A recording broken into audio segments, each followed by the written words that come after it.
Sit down. Sit down. First of all, thank you for having me. It is an absolute pleasure for me to be here. On my way down here, I was getting calls from people saying, it's going to be the top salesman throughout, Verizon. And they want me to come here and talk to you about leadership qualities. Why? I mean, you guys are the top of everything that y'all do. Why do I need me to say something about leadership to you? But as I was riding down there, I've been giving one of my agents a hard time because I was walking down here because I hate writing things down when I speak. I like to come from just because whatever's on my mind is going to come out. And she's just nervous back there. She's like, oh my God, he doesn't know what he's going to say. I got something for you. I'm going to get all the little things out of the way. First of all, if there's any Eagles, Redskins, Cowboys,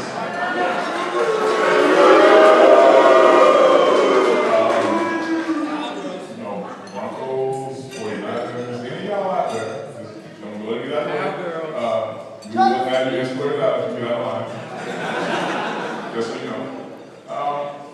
But a little thing about leadership. I learned from somebody that was actually here a couple of years ago, right? A year or two ago, Michael Strahan.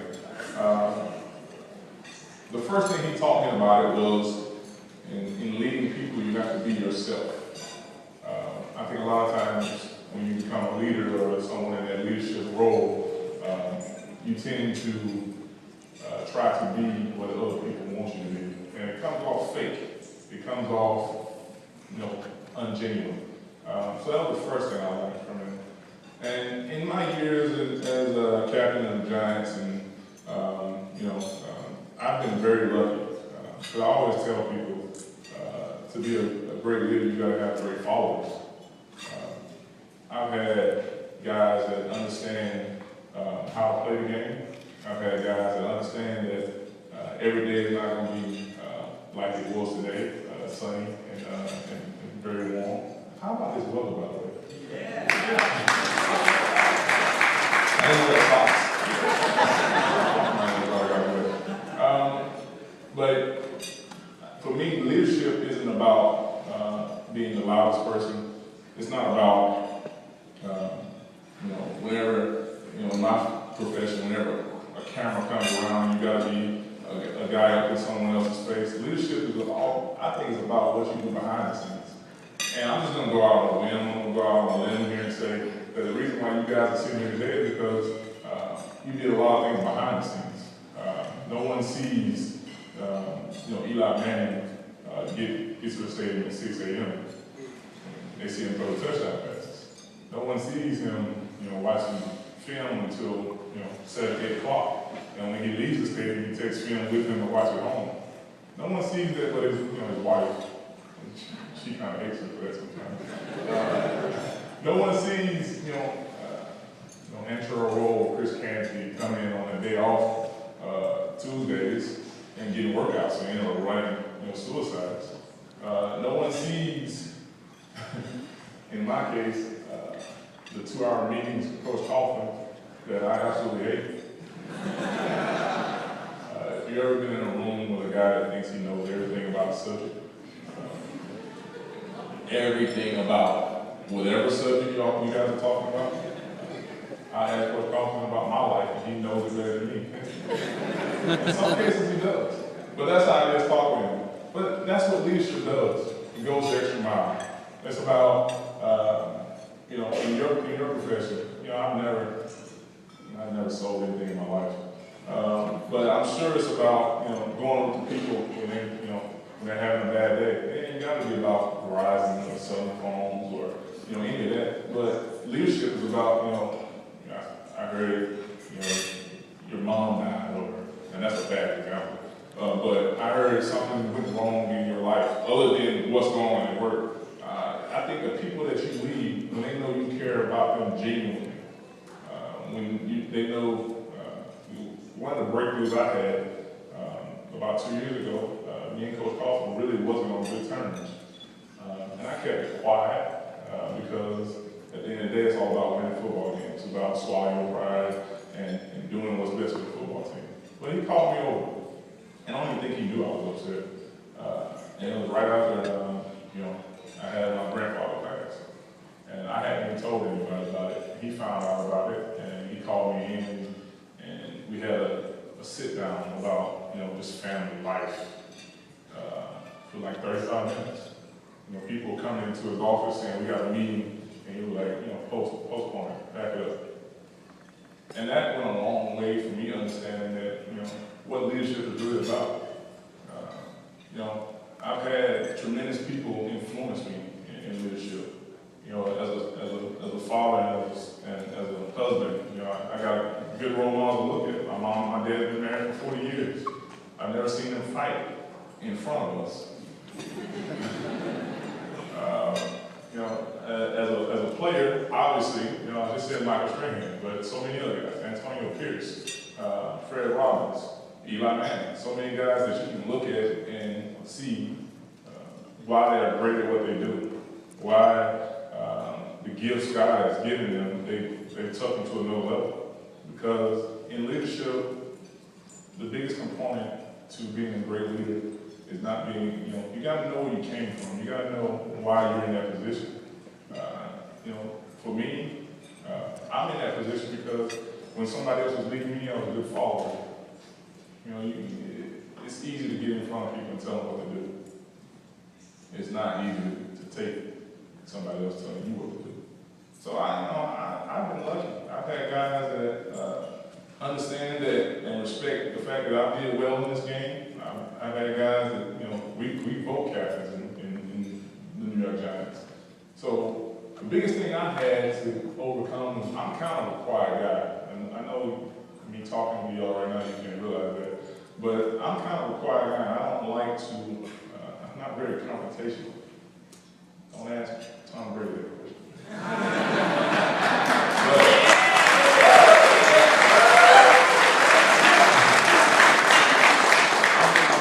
I'm really not that confrontational. So a lot of times in our locker room, when something goes wrong, everybody looks right at me. And I'm like, how do I tell this? And for the first couple of years of doing it, I really wasn't good at it because I would rather just show up, go out on the football field, be an example that way. Some guys put a quick halt to that because I realized that not everybody learns that way. So and sometimes you're going to have to get in somebody's face. You're going to have to, as we like to say, light a fire up on them. But for me, that was hard. And then I had a conversation with a good friend of mine, and he said, the reason why you captain, they voted you that way, right? So for the people that voted you that way, they must have a lot of respect for you, right? I was like, yeah. And I was like, they got a lot of respect for you. Then they can understand where you're coming from when you, I think he used the word chastise. I don't like that word because it's something my dad used to tell me right before, well, you get it. But growing into the role of being a leader, it's not going to be easy. You're not going to be popular every day. You're going to have to do some things that you might have to take home with you, and your wife or your husband are going to look at you like, why are you mad? And you got to bite the bullet in some of these cases. But it is essential that you understand that for any company, any team, any family, anything that's worth putting your stamp on, leadership is essential. Leadership is, we have the best leader in the world, I think, Coach Coughlin. And I know a lot of you are going to probably ask a question about, is he really the tyrant? Is he really as hard as he is? Yes, he is. But we respect him. And that's why he can say, Justin, you're being a dumbass. Or, Eli, I could have figured it out better than you did. Or, Bradshaw, he loves this. I played with Jim Brown. And I was like, what that mean? But he's like, I played with Jim Brown. That's enough said. That's his style of like saying, if I can play with Jim Brown, the greatest one that I ever played, then I probably got that and beat you at this right now. He's 68 years old. Not gonna happen, folks. I understand where you're coming from. Not gonna happen. So, for for this year, I know y'all want to hear about this year, right? You want to hear about the championship year. I'm going to sum it up very quickly. Started off hot. Started off, what was it, 62, going into the break. Number one in the division. Everyone's already crowning us as the representative in the Super Bowl for the NFC. Eli's playing at a magnificent rate. JPP is having a Lawrence Taylor type year. Victor Cruz has came on the spot, and if he was here today, I would make him salsa, but he's not. And I'm not going to, because I'm nowhere near as good at it as he is. Everything's looking good. So for me, even though I'm hurt, kind of banged up, not playing well myself, but it's kind of an easy road for us at this point. We're winning, and everyone knows in New York, when you're winning, it's the best city alive. Everyone loves you. You can't buy a dinner. They won't let you buy a dinner. Everything's going great. So as far as the leadership role for me, I can go ahead and say whatever I want to say. I can look at the media and say, hey, you're the best thing since sliced bread, and they can't touch me. Easy. Well, just like I told you, it's not going to always be easy. It's not going to always be, I sold so many, how many units? I don't know. I have no idea how to put this in Verizon terms. What would be a good term? What can I say? For a month. You sold, you exceeded your quota. There we go.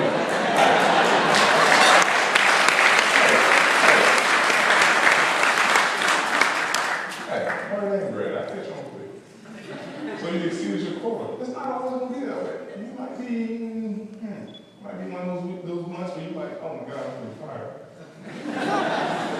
Well, we went through that. Went down to New Orleans and absolutely got demolished. Green Bay beats. We lost to Philly. Oh my God, how did we lose to Philly? And to make that worse, we turned around at home and lost to the Redskins. My high school team couldn't beat the Redskins. So now we're 6-6, and everybody's saying, oh my God, y'all guys suck. Does that sound familiar to anybody? I got a big crowd here. I got some people here that actually are honest. No, I quoted everyone. So, 6-6. Now everybody's looking for leadership. Everybody's looking at Justin. Oh my God, how do you allow these guys to slip like this? You start 6-2, on top of the world at 6-6. Like I said, you were absolutely horrible. Why would you even disgrace that uniform by putting it on? So there's some tough decisions made. There's some locker room visits, I guess I like to call it. Some locker visits, I like to call it. And in that situation, I like to rally my troops. I like to rally the guys I know I can count on. The OCU Muros of the world, been together for 8 years. The Chris Cantons of the world, he came in 2005. We was at the combine together, similar guys. The Corey Webster's, 2005 guy. At this time we picked up Chase Blackburn, who I feel like I can trust with my life. I bring certain guys in and talk to them about what are they seeing. Not about what I want to do, excuse me. Not about what Justin wants to do. What are you seeing? What's the difference? What's changed from 4 weeks ago when we were on top of the world to now that we just lost to the Redskins? By the way, the Redskins beat us twice. God. Have you been there before? Have you had that happen to you? Where you just, no matter what goes wrong, you lose to give me something here. I don't know how to describe this. Don't make quarter a couple of months in a row. Not just, you went from being a top salesman, in July, you was like, your next competitor was like, here. Now it's October, and maybe even here. What went wrong? That's how we felt that we lost to the Redskins. And plus, New York media, I know my name, Steve Sturdy, Mike Garfello, Tom Rock. Oh, they're eating you for lunch. Because we were 6-2. You were smiling at the locker. You didn't really want to talk to me. If you did, it was quick. Now they're paying you back. So now you're going home. I'm just giving you my story. Just going home, you got a 2-year-old son that, just running up and down the house. You got a wife. And by the way, tough year for me because my wife is actually graduating from Penn University. She got her master's from Wharton this year.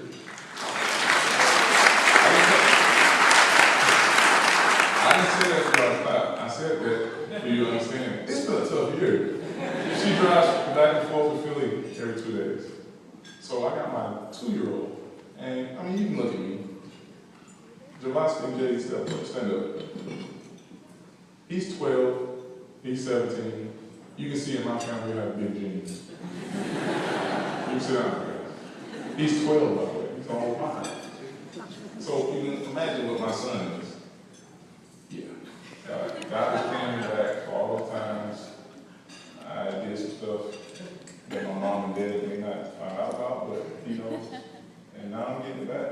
So this year, talk about leadership. Ooh. So everything just seems like it's going wrong. Even in our own household, going wrong. But like I said, I called some guys in. We got to the bottom of what was going wrong. You know what was going wrong? What normally goes wrong when you start to slip? You start making excuses. That's what we did. Oh, so-and-so's hurt. The ball didn't bounce our way. I had that account and somebody stole it from me, or is that good analogy? Let's go. Told you. But you bring those guys in and you rally the troops, and sometimes you gotta step by yourself. I'm in my locker room, my head down. And for some reason, people, I guess I wear my emotions on my sleeve. So when I'm thinking, I'm really like, and guys, some guys take that for what it is. Some guys look at me like I'm down in the dumps. I'm never down in the dumps. I'm too blessed to be stressed is what we like to use. But, we rally. So we go beat a couple teams, and then Dallas comes to town. Well, I'm not even go to the Jets. But Dallas comes to town, and we got to win to get in. This is December for you guys. I don't know what the quota is, but let's just say the quota is 200. You're at 190. I just don't have no clue. You're at 190. This last week of December. Are you going to meet your quota? Well, that's what we'll face against Dallas. And they were the same way. They were at 192. We were both at 190. This game puts you at 200. You can come to this dinner and be the leader in sales, or you can be sitting home with your 2-year-old who doesn't like to obey what you tell him to do. You gotta make a decision, and lucky for us, we made a decision. We go beat Dallas. I like the Dallas game because I had the opportunity to end the game with Sack and Romo. And I actually heard them say,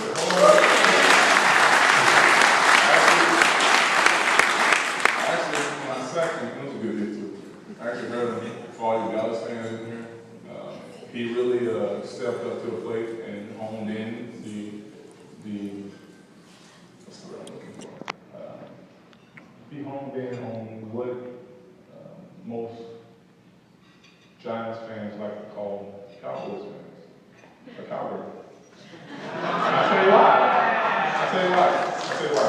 When I hit him, this is what I heard.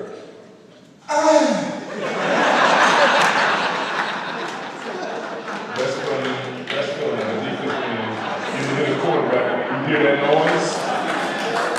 That's feeling.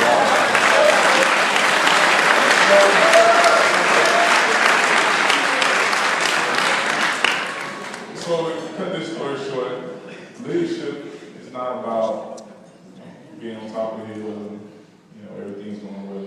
Because y'all know the rest of the story. Atlanta, 24, the 2, Green Bay, Domination, 49ers. Good game. Okay. And then the Patriots. What else can you ask for? So y'all know that story. But the story is how do you get to that point? How do you get to the championship level? No one likes to talk about this level. Everybody likes to talk about when you hear it. But in leadership, everything's a roller coaster. You're going to have those good days, you're going to have those bad days. How do you come out of the valleys? You come out of it by taking a step back understanding how you got to this level, realizing how you got to this level, and doing or making the right decisions to get you back here. For us, we understood we got here because there was no excuses. It was 11 guys at a time going out playing as hard as we could play, regardless of who we was playing against, who got hurt, or whatever. We got here because once somebody got hurt right here, we started making some excuses that slid us to here instead of, riding the ship right here and going up. So yeah, it took us a little while to right the ship, but the reason why we was able to right the ship is because we took a step back and understood how we made it to that championship in 07, or how we got out to the 62 start. And sometimes that takes, us as leaders swallowing our pride, making some decisions that you might have to take home and scratch your head about, but understanding it was the right thing, not for you, but for your role, for your leadership role, for Verizon, for the Giants. And that's why you guys are here tonight, because you've been able to do that. Not because, nobody here is perfect. Nobody here can sit here and say that I've met my 40 every year, or every month, or every week. I've lost a lot of football games in my life that you learn from. And that's what leadership is about to me. With that said, I appreciate you giving me the opportunity to be here.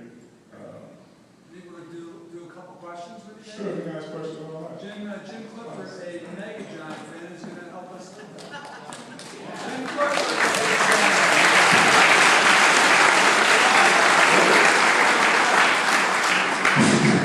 First of all, I'm going to hug you like Andrew did. I don't want to get hooked up with you here. How about a round of applause for Justin?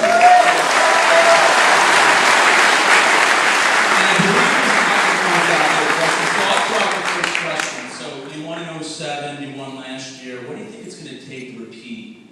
Because they say the hardest thing in sports is to repeat in a championship game. So what do you think? Is there one player you might need, things you guys have to work on? I've been in this league for 8 years now. You kind of understand that it just always seems like the team that makes the biggest splash in free agency or in the draft ends up going nowhere. I think for us, it's about retaining the veteran players we have, the guys that understand what it takes to win, bringing in some hungry guys that have never gotten to the top of that mountain. And for us as leaders on this team, showing them, first of all, what it feels like to get there. Second of all, how to get there. That's what I think our general managers, our coaching staff, our ownership have did a great job. Jerry Reese didn't do much in free agency last year. Nothing at all, really. But, we got a lot of talent guys in the Giants, and the reason why we play so well together is because we've been doing that for years. We got, I think we had 20 guys retained from the 07 Super Bowl. So they knew what it took. And those guys are infectious in the locker room and showing other guys what it takes. All right, let's open it up to the floor. Does anyone have any questions for Justin? Hey, Justin. Hello. The whimper was great, by the way. That was excellent. True story. What competitor do you go up against that you have to prepare the most for, that's the most challenging? How do you prepare for that competitor? And who is it? O-line wise or just any? Anybody on offense that causes you fits from defensive perspective? Quarterback. From a defensive perspective, it's got to be Michael Vick.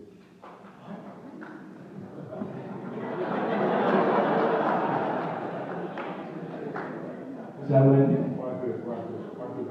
And for the lady or gentleman that was clapping, in 6 games I have 9 sacks against Michael Vick.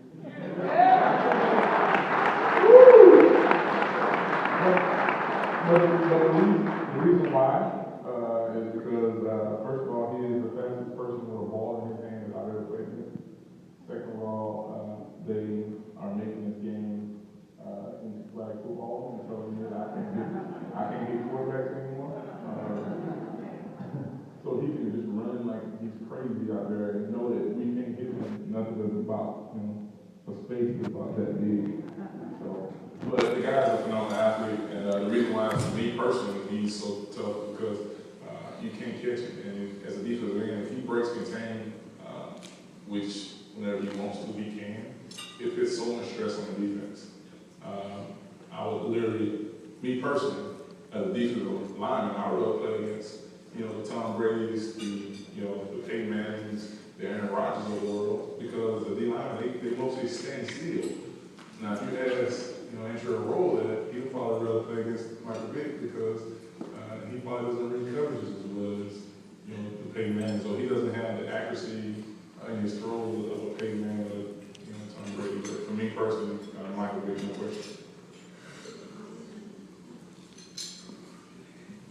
Hey, good evening, Justin. As a diehard Giants fan, I want to say congratulations and thank you again for bringing us a second Super Bowl in the last 4 years. So thank you very much for that. Thank you.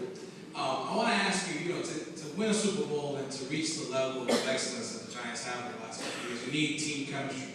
So how have you guys built your team chemistry over the last couple of years, and in particular in 2011?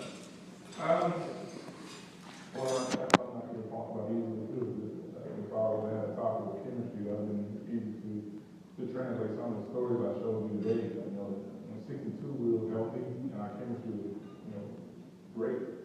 You had those guys injured and guys missing games, and you start getting in different lineups and not knowing how other guys play, it messes with your chemistry a lot. And you can see it from how we drop. But chemistry for us is about, like I said earlier, about the guys that we retain. It's about the guys that understand the system. It's about the guys that, me and Osi have been there 8 years. I played 8 years with Osi, 8 years with David Deal, 8 years with Eli Manning, Kareem McKenzie, Chase Blackburn, Corey Webster, Brandon Jacobs. All of us have been there together, going through all those training camps, going through all that film, all that stuff that just become like the back of our hand now. So, for example, me and Osi,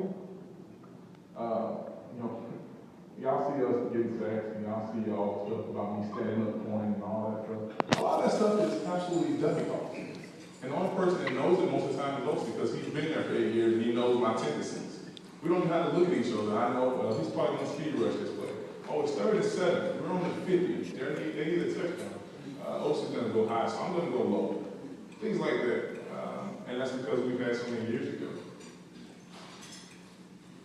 All right, we have time for one more question. We need to get the price on that? Wait, How you doing, Justin? What's going on? 2 questions. 1, can I get a picture of you afterwards? 2, going into 2007, what's it like going into a game knowing you already 14.5 point underdog before the game even starts? We laughed. And kind of how we laughed this year, being underdog this year too. Being a 14-point underdog was disrespectful, first of all.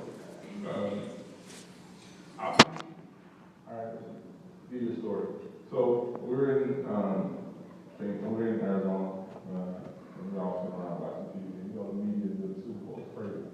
And they interview everybody and they show the interviews with everybody. So Fox said, we're gonna win, and they did the score, 24-17, I think. They asked Tom Brady this question, and for all of you that know the story, you can probably see where I'm going with this. He says, they asked him, so practical guarantees that they're going to win 21-17. He didn't say, nah, we're not going to lose, we're going to win. He laughed and said, he was like, we're only going to score 17 points? So let me tell you who was sitting in front of the room, sitting in front of the TV. Me, my Australian, O.C. Miller, Corey Webster, Trey Robbins, Antonio Pierce, probably some more guys, but all of us saw it, and it was just like when you laughed, it was like, yeah, right. Well, he's right. They didn't score 17 points. They scored 14. So I say that to say this.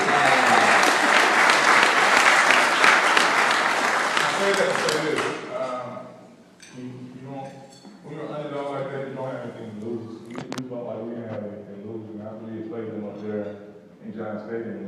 great. I mean, I can remember walking off the field and telling Nosey, we'll see him again. And he laughed. So I guess his laugh was a little bit more genuine than Brady's. But in that whole playoff run, we just felt like we couldn't lose. Going down to Dallas, so it beat us twice a year, that year, and beating them down there, going out to Green Bay and beating Brett Favre and what we thought was his last game. I mean, we were a very confident bunch, borderline on cocky. All right, one more question from the right side. You do your leadership picture. First question, do you have your Super Bowl ring on? I do not. Okay. And then the other question, you were mentioning about like the NFL making it a flag football league. Mm-hmm. Have you felt that has impacted your play on, you know, like the helmet is in any way, or any other player on the team? First of all, the Super Bowl ring thing. I'm going to start wearing my 07 ring now because I always told guys I wouldn't wear 07 until I won another one. So I'm going to start wearing 07. I won't wear 2012 ring until I win another one, or I retire. So hopefully I'll be winning 2012 very soon. For the comment on where the league has went with player safety, I think it's important though, because the fact of the matter is most quarterbacks are a franchise player. They pay these guys, $15 million a year, so they got to do a great job of protecting. And plus, defensive ends, defensive linemen are, becoming more athletic, bigger, faster guys that, O-linemen really have trouble blocking. So they had to change the rules to continue to make fans happy. And how do you make fans happy? By allowing offenses the opportunity to score a lot of points. So it's tough being a defensive player. You get fined, like you said, the helmet is. I mean, you can get blocked into a helmet, you can get fined in brain. So it has changed my style of play. It's changed every guy's style of play. For the guys that are so embedded in their style of play and won't change, maybe James Harrison, they're going to find him $100,000 every time he does something borderline. So either you change or they take money out of your pocket. So yes, that's your question. All right, how about a round of applause for Justin Park? 2-time Super Bowl